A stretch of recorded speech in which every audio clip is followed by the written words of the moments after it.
of Ms. Sindu. Ms. Sindu has 20 years of experience in management consulting, design thinking, and in the fields of creativity and education. From a professional life in 6 different countries and her education in 3 countries, she has seen and experienced diversity firsthand and its impact in shaping people and generations in a global environment. Currently, Ms. Sindu is the Master Coach and Director from Thought Expressions. We are indeed very honored to have Ms. Sindu to share with us today. Ms. Sindu, please. Sorry.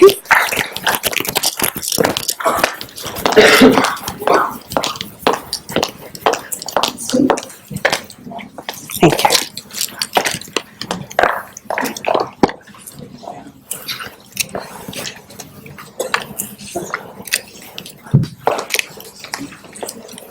Good afternoon.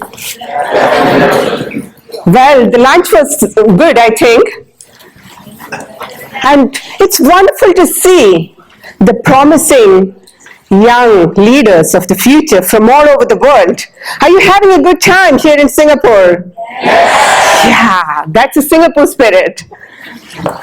Well, so while we're starting, I would like you to, let's start with a very simple activity. This is what I would like you to do. Close your eyes and keep it closed until I ask you to open it. And now raise your hand if you are creative. Good. Now you can put your hands down, but keep your eyes closed. Raise your hand if you are innovative. Well, wonderful. You keep your hands up, open your eyes, and look around.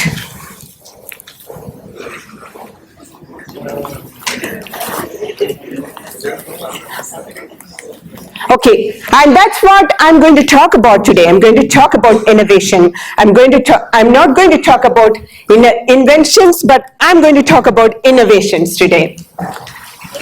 And a mindset for innovation.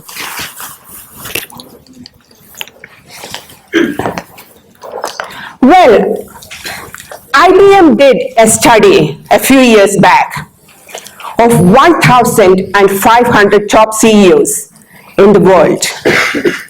And they came up with this one unique trait that they would be looking for from the future leaders. And that was creativity.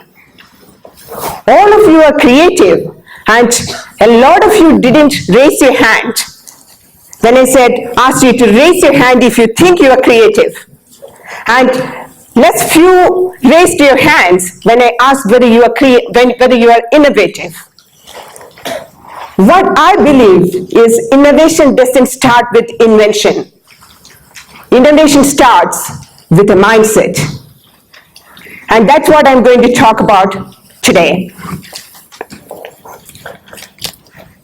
So, how do you get that mindset?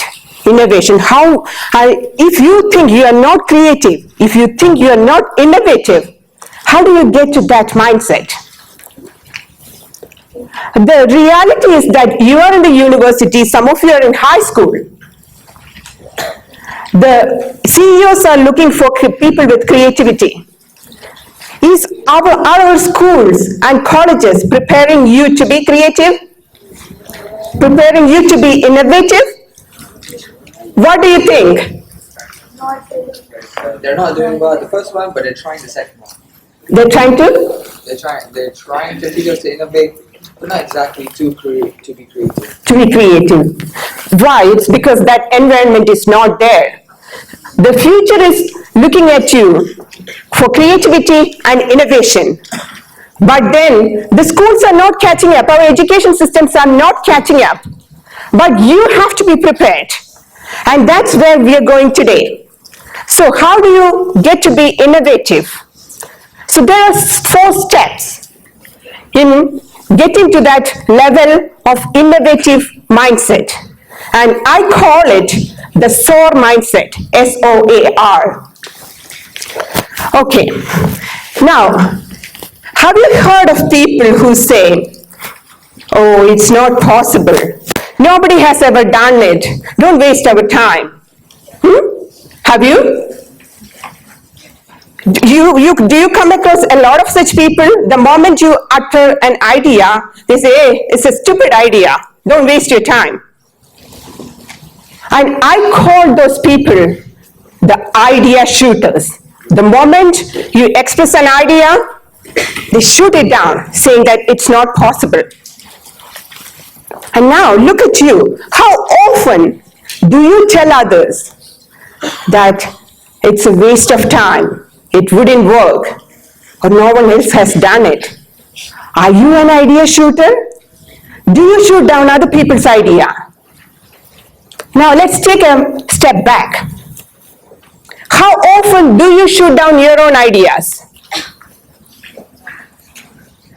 Do you know, there are 50,000 to 70,000 thoughts that pass through our minds every day, every single day. You can do the simple mathematics, simple math to find out how many ideas and thoughts are passing through this crowd in this room. How many million ideas. But the reality is that most of us don't even observe those ideas, or we shoot down those ideas.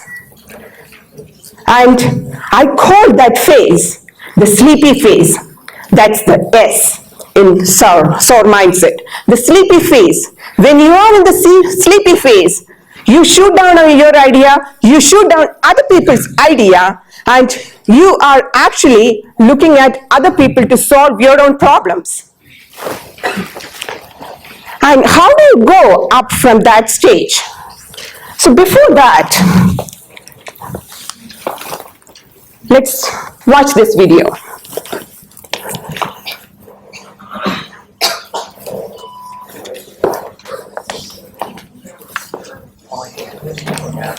Can you hear?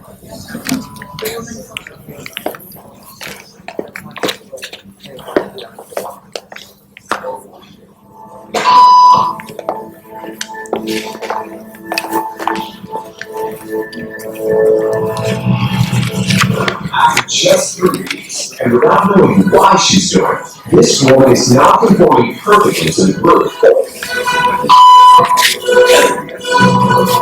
But what happens if we take the group away? The lighting, please.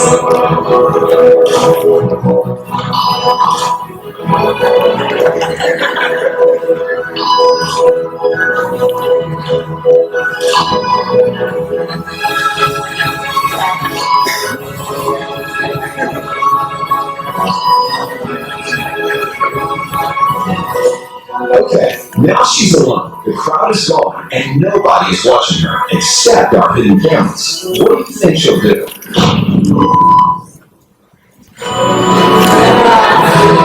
She's now conforming to the rules of the group without them even being there. Now, watch what happens when we introduce another outsider who doesn't know the rules. Have a seat and they'll be up to sit over there. Thanks so much.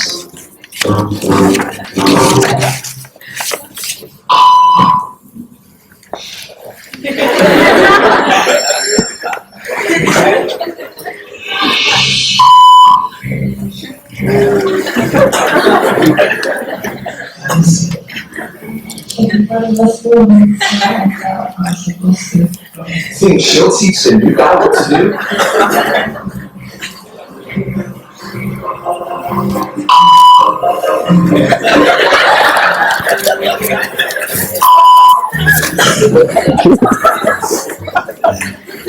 We kept the cameras rolling as more unsuspecting patients arrived.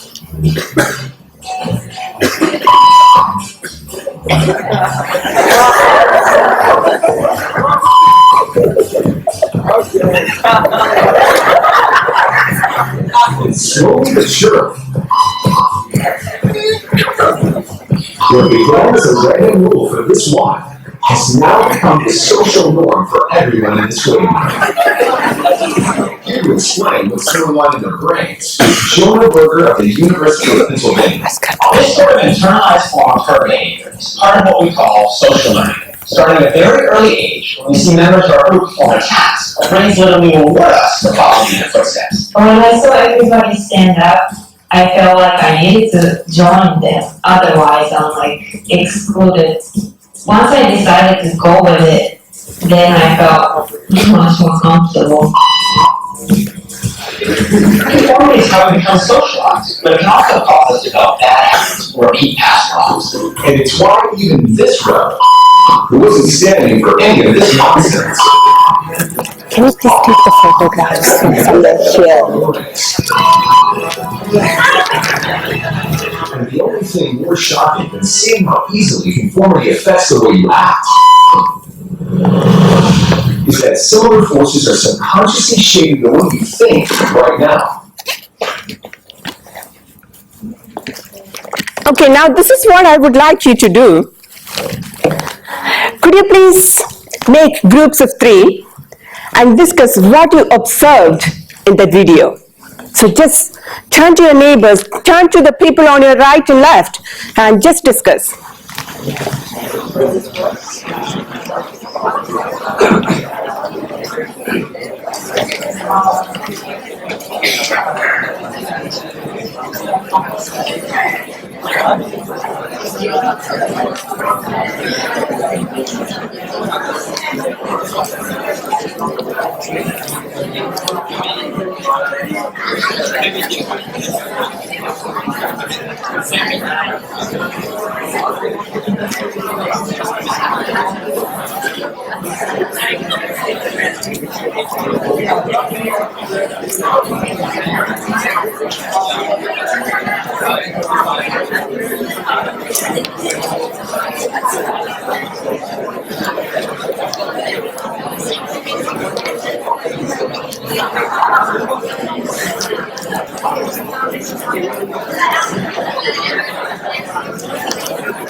Okay, are you done? Or do you need more time?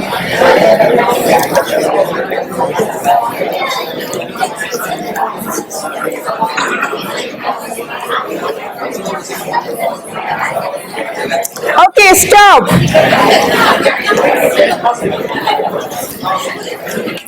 Okay, so what did you observe? What did you observe in that video? What did you observe as a group? Yeah, as a group or you?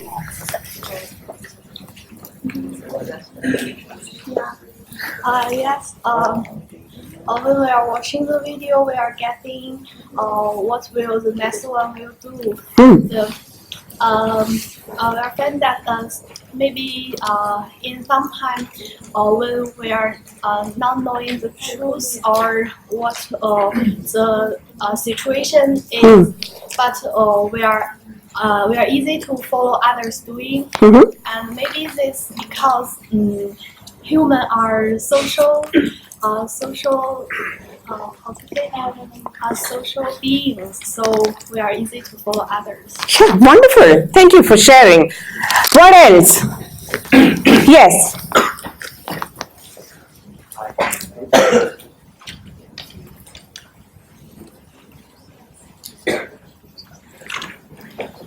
Alright, so Wow, you are loud enough.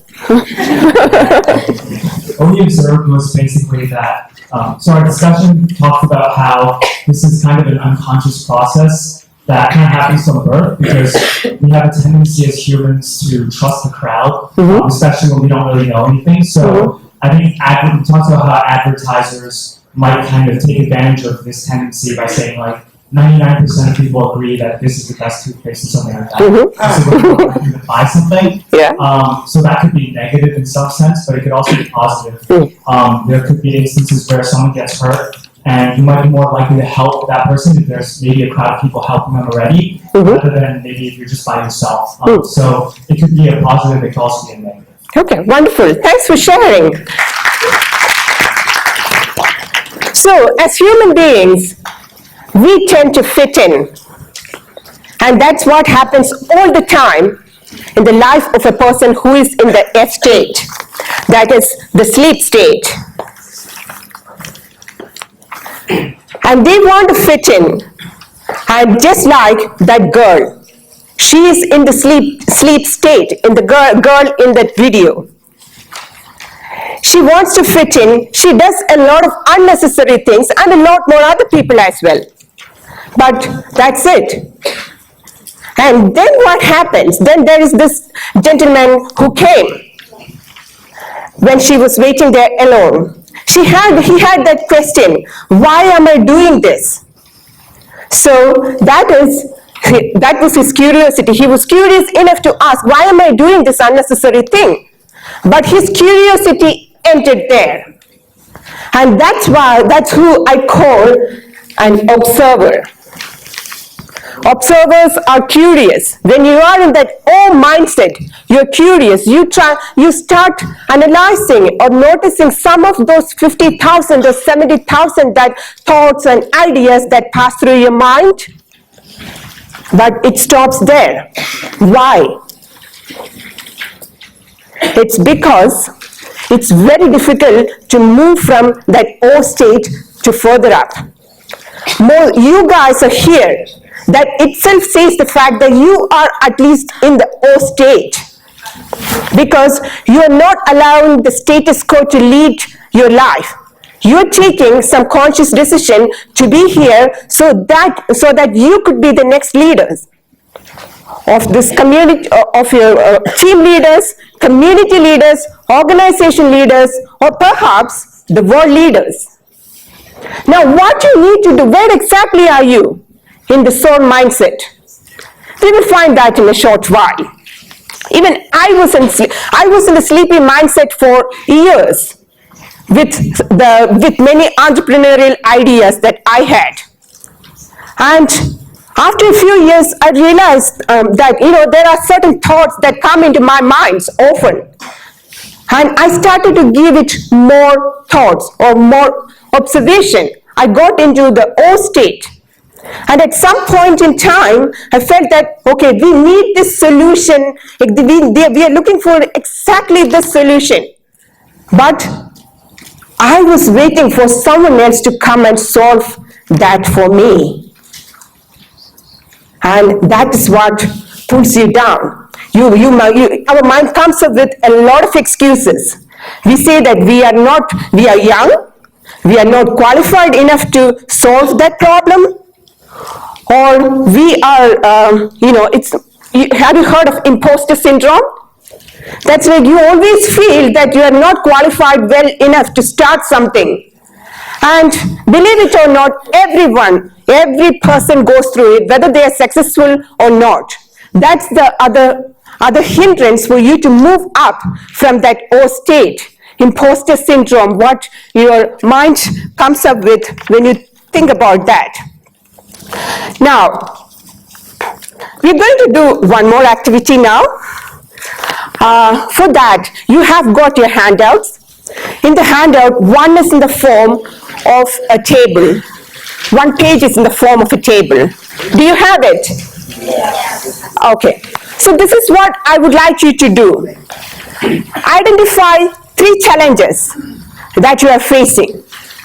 It doesn't have to be a global challenge. It could be a mundane challenge, right? How to organize your wardrobe or your grooming problems, a problem that you have within a team that you are part of. Or you could also think about big challenges like poverty or global warming or anything. But identify 3 challenges. For that, you would like to see a solution. Okay, something, just think, just 3 challenges. You don't need to think a lot, just something. You don't have pens? No pens?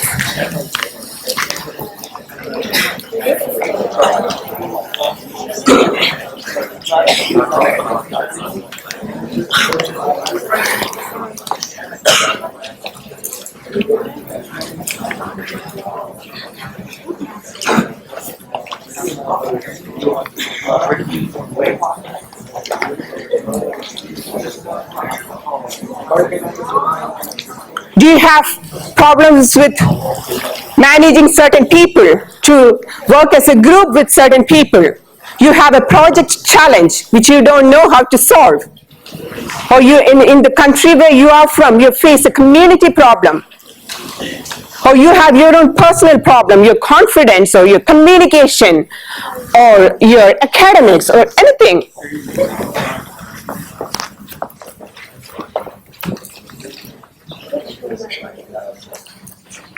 And remember, at this point, we are just looking at the challenge. We are not looking at whether it is viable to solve that issue, whether you already have a solution. No, please forget about the solution. Just focus on your problem.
Okay, have you identified your problems?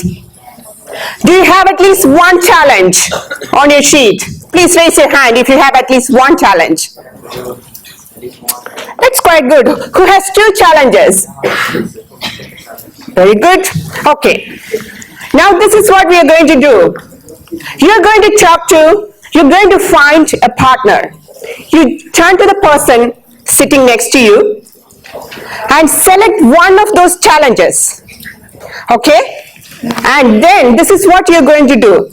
Among the 2 people in the group, one person is the speaker and the other person is the listener. So can you please find your groups, find a partner.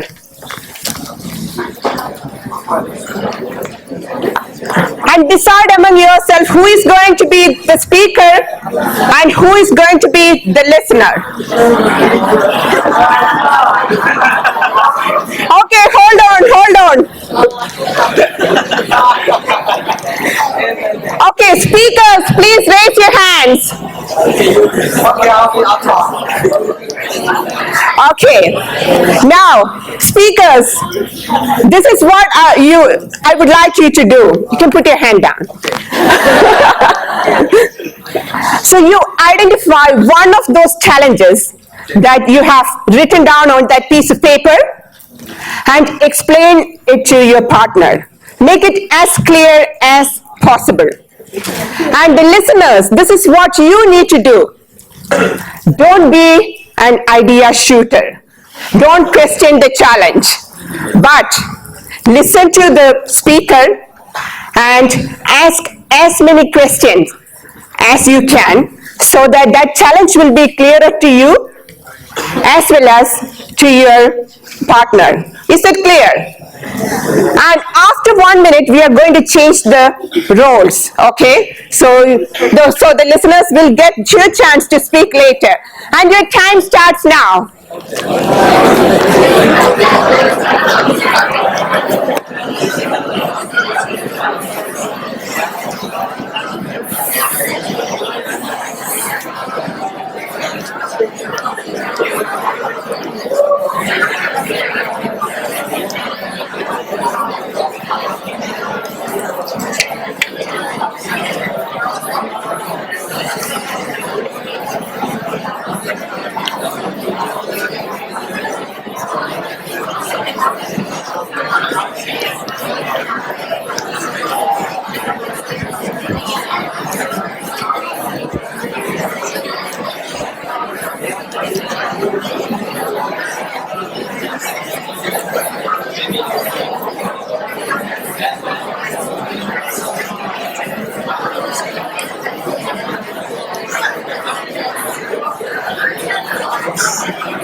Stop!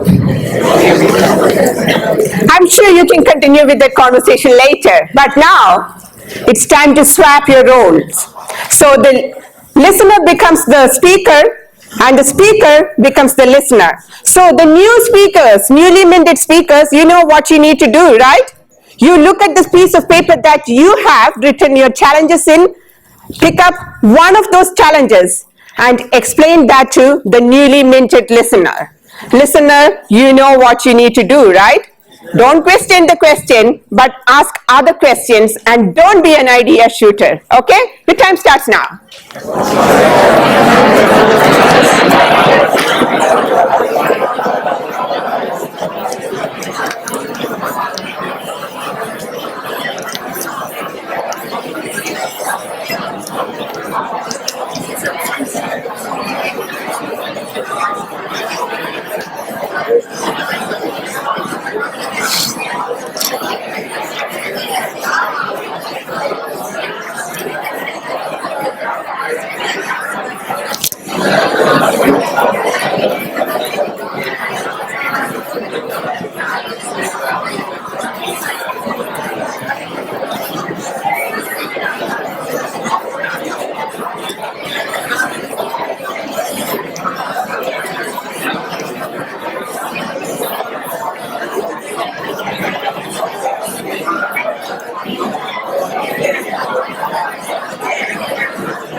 Okay, your time's up. So, your time's up. So what have you observed just by asking questions? Does a challenge become clearer when you start asking questions? So if you want to move up from that O state, being an observer, to the next level, that's one of the things. Your challenge should be clearer to you. And believe it or not, most of us are observers here. We like to observe things, we like to complain about it, and then we like to wait there and, look for a Messiah to come and save us. And so here, what do you need to do? So I would like to quote from this book. Ownership is the habit that leads to leadership. Let me repeat it. You are leaders, so it's the ownership that will lead you to your leadership, to be a better leader.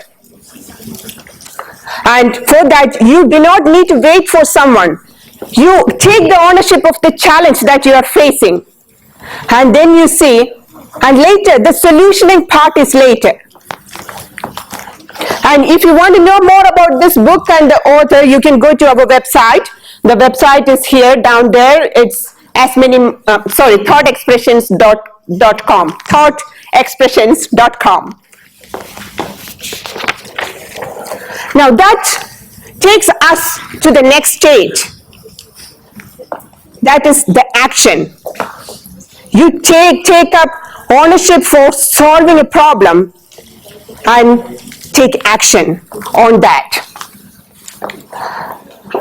So there are many reasons why you should cultivate that yay mindset or the action mindset. Number one, we are progressing as a global civilization. So what it means is that if you are a leader who likes to be in the S state, that is sleep state, or in the O state, your followers will decide to follow someone else who has got more innovative mindset than you. Agree? Number two is you are at an interesting time in the history of our planet. In the last century, the science and technology and the knowledge has progressed so far. As a result of this, we are acquiring more knowledge. We are making new discoveries and new inventions. The downside of that is our knowledge is getting obsolete very fast. Based on many studies, these researchers find that if you are in the first year in the university now, by the time you reach the third year or the fourth year, many of the things that you learn today will get obsolete. It's a reality because the knowledge is adding up, it's replacing, it's a cumulative effort. And it doesn't stop there. After a couple of years, you will be ready to work. You will be entering the workforce. And what happens there? We are at the entrance of a gig economy. In the gig economy, people do not like to work for long years as we used to do in the past. And the companies are seeing the effect. They're saying that, people don't like to do it. So why don't I hire people on a short-term basis for a project-based recruitment or consulting recruitment, contract basis recruitment. And based on some studies, by the time you finish 15 years in workforce, you would have changed 7 to 14 jobs.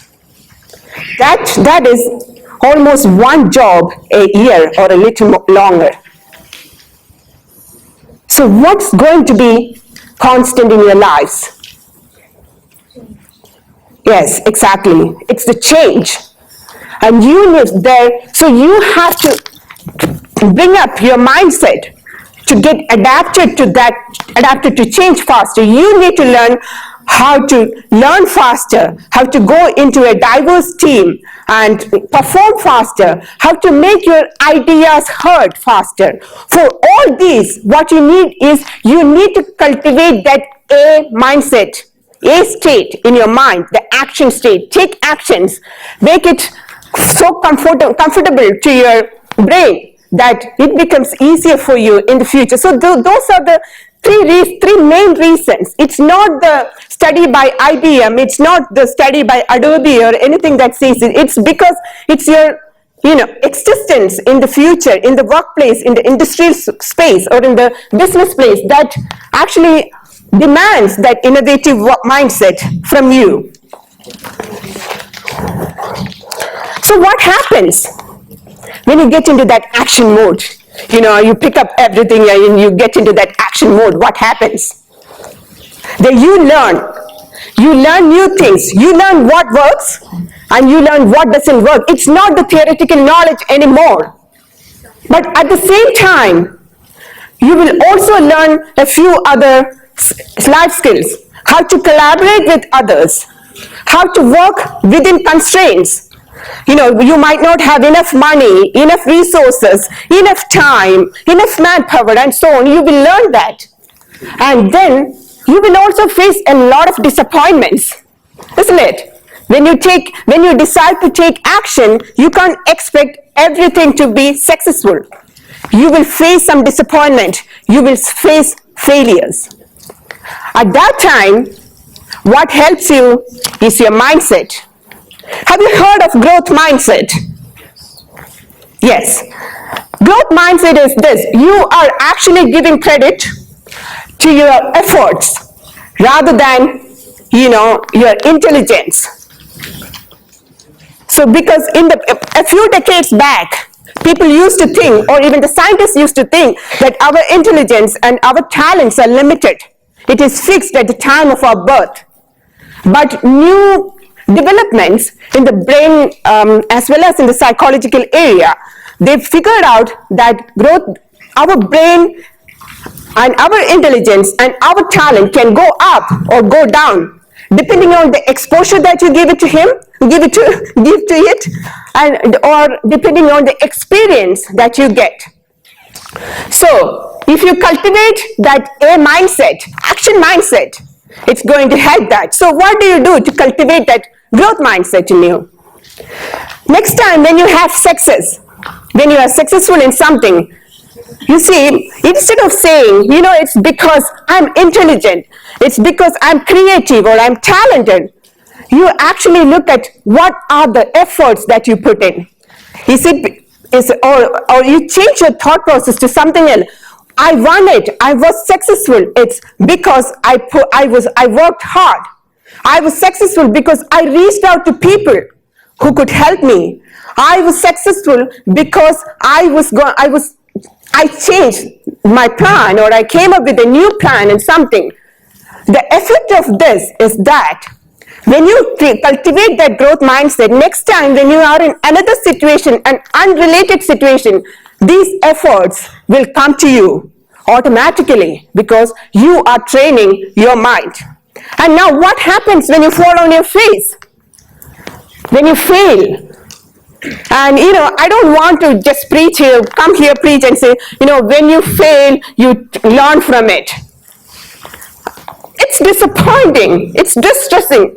Failure. But then, again, how you look at the failure, that's what matters. And when you cultivate that growth mindset, again, you are going to look at, could I have done it in a different way? And what are the learnings that I can take from this and go to the next level and go and try other things? So keep that as the asset on your way towards your innovative mindset.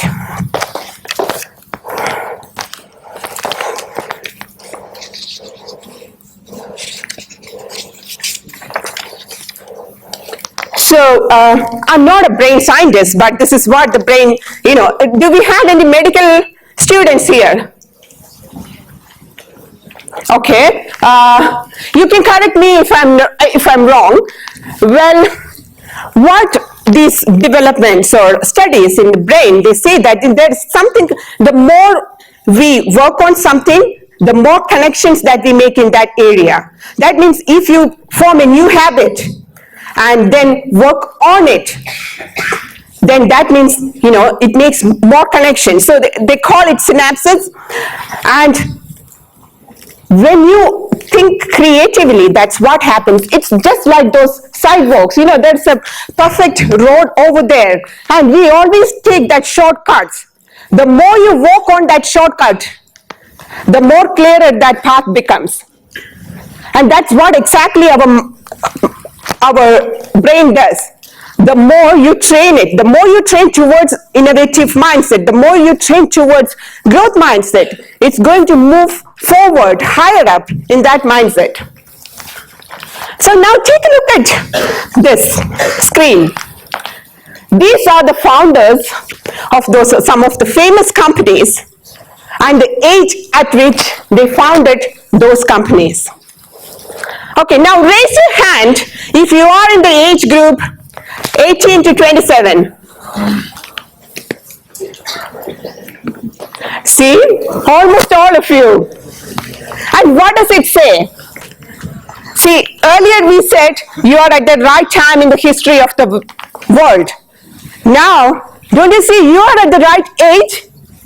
All these people came up with this at your age, or even, when they were a bit older than you. And why did they do that? Do they have anything special?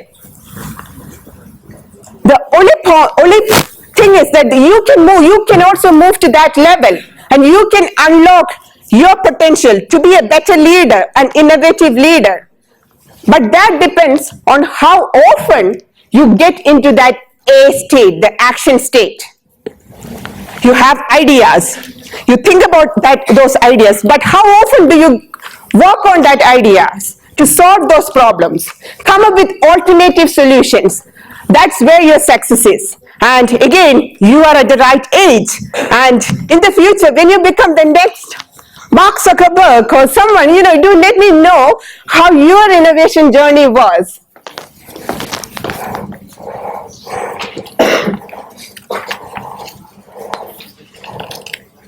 And some people say, there are jokes, right? A lot of them succeeded because they dropped out. There's also even a joke that, get a place in Harvard or in Stanford, drop out from that university, and you will become a great entrepreneur.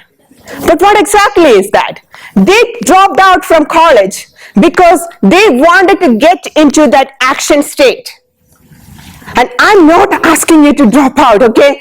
I don't want your parents to come after me. But what I'm saying is, you see how you can work within your constraints. How you can see, how can I make time after my college hours to work on something? How can I get other people to help me who are out there? So those are some of the things that you can start with. And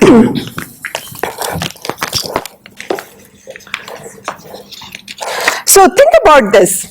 See, if Mark Zuckerberg, while he was in the Stanford dormitory, he thought that, I have this amazing idea about this thing called Facebook, and I'm going to sit on that. Would it have happened? He actually jumped into that action state. And what are those challenges that you want to solve, or you want to see a solution? Think about it. What can you do today to get into that state of action, the A state of mind? And start it today, because that could actually take you very far in your personal life as well as in your professional life. So now let's look at this. These are the mission statements of some of the companies. We know all these companies. And let's take a look at Facebook again. Does it say that Facebook is a platform? We want to provide a platform, a digital platform where people can talk to each other. Does it say that? Does the mission statement use the word digital platform? No. Because the platform, that digital platform, the computer and the application, it's all the how. That's not the why. The why is what you see there. They want to make give people the power to share and make the world more open and connected.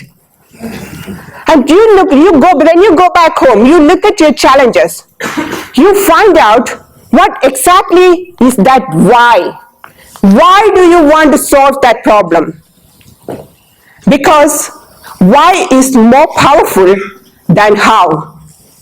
If you have a why, you can come up with several different solutions for that. For one why, you can have multiple hows. So focus on that why. Try to find out what exactly is your problem statement. What exactly is your challenge that you want to solve. So I'm going back. Okay, I'm just going to skip that. So that's because each of you think differently. Your objectives are different. So why? That's actually a powerful word, and focus on that. And another thing, if you go back,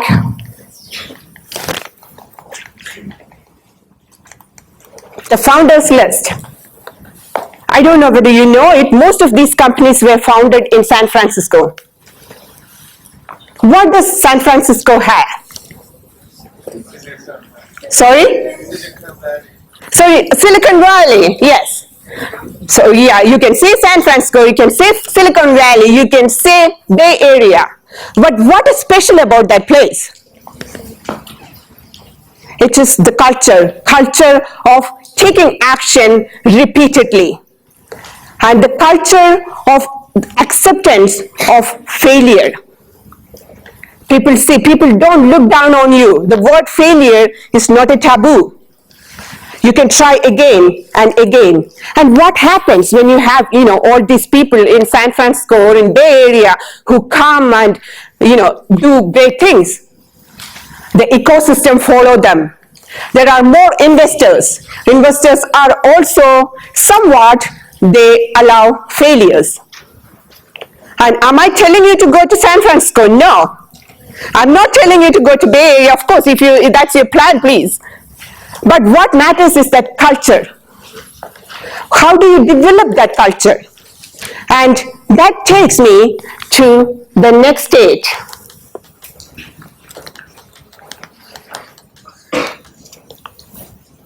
It's the R state. So we have seen the S state, sleep, O state being the observer, A state, the one who is taking the action, and R, that you are making that a routine. That means you are not waiting for those challenges to come and catch you. You are actually doing creative things to make yourself more and more creative, because you know about your brain, right? The more creative things you do, creative thinking, the more action you take, you are becoming more innovative. So how do you cultivate that? The first thing, stay away from those idea shooters. And the second thing, create your own mastermind groups. And now how do you and when you create a mastermind group, if your plan is to make the next Facebook, you don't need to find another person who wants to make a Facebook or a Twitter. You can actually find another person who wants to find a solution for poverty.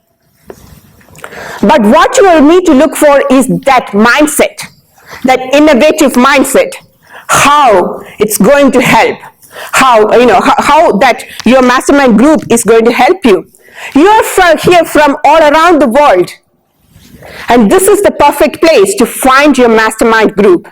You know why? Because you have at least one thing in common. You want to develop your leadership skills, right? So this is the place. And distance doesn't matter now. Technology has made it so easy for us.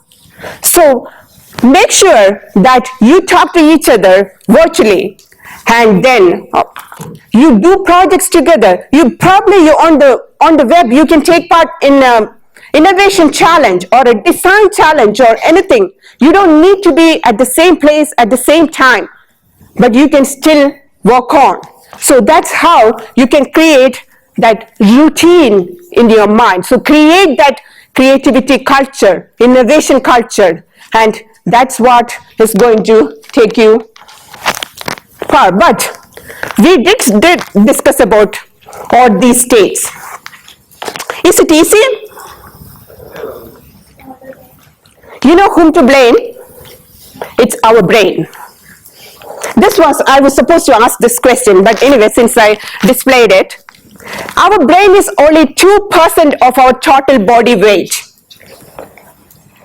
but it consumes 25%, a quarter of the oxygen that we breathe in. And it consumes 25%, a quarter of the nutrition that you eat, that your body makes. And it consumes 70% of the glucose. It's a power eater, right?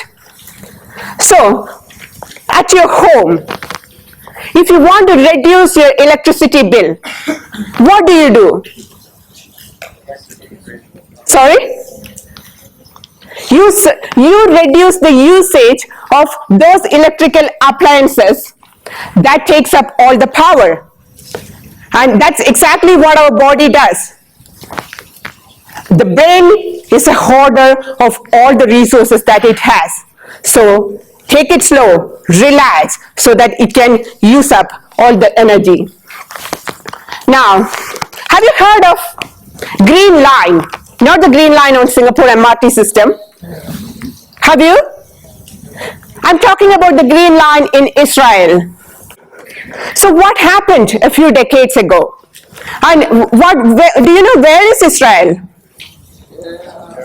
It's in the Middle East, right? And what is typical about Middle East in terms of their geology? It's dry. It's dry, excellent. It's dry and it's a desert. And nothing grows there mostly other than those palm trees. So then Israelis found that we are going to have problems with, with dryness and with vegetation, food and so on. They came up with this plan of forestation. They had this, it's like some 40 years back. They had this plan to make forest in Israel. And they came up with a lot of innovative ideas.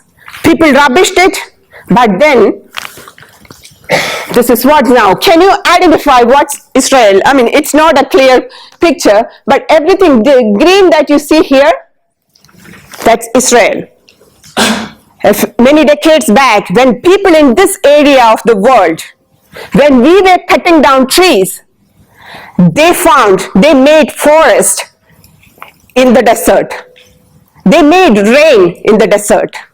And that is the power of that thinking, innovative thinking. And for that, your mind, your imagination is the only limit to reach that. Whatever, even if you want to go to the next galaxy or whatever it is, the only limit to your innovative mindset is your imagination. So you decide, do you want to be on the dry side of the desert? Or do you want to be the rainmaker? And the choice is yours. Thank you so much.